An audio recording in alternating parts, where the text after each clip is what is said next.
Mabuhay! Kumusta po kabayan? Ito po ang inyong lingkod, Rowena Bautista Abad, tumutulong at gumagabay para sa mga gawaing may kinalaman sa pagsasalin wika at tagapayo sa Sentro ng Suporta para sa Dayuhang Residente sa Ulsan. Ang Sentro ng Suporta para sa Dayuhang Residente sa Ulsan ay isang organisasyon na tumutulong at lumulutas sa iba't ibang kahirapan at suliranin na kinakaharap ng mga dayuhang naninirahan sa Ulsan.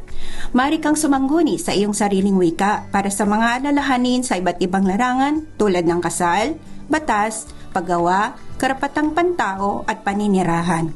Ito ay isang lugar hindi lamang para sa pagbisita kapag ikaw ay may problema o may mabigat na dinadala sa buhay, kundi tumutulong din kami sa komunidad mula sa iba't ibang bansa na naninirahan sa lungsod ng Ulsan upang makapagsagawa ng mga aktibidad sa pamamagitan ng kultura, sining, palaro at iba pa.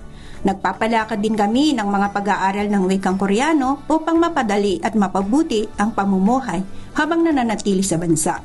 Sa lahat ng mga dayuhang mag-aaral, dayuhang manggagawa at mga migranteng naninirahan sa Ulsan, nawa ang lugar na ito ay maituturing ninyong isang mainit na pahingaan at tunay na tahanan. Laging bukas ang aming pintuan para sa inyong lahat. Makita-kita po tayo sa Sentro ng Suporta para sa Dayuhang Residente sa Ulsan.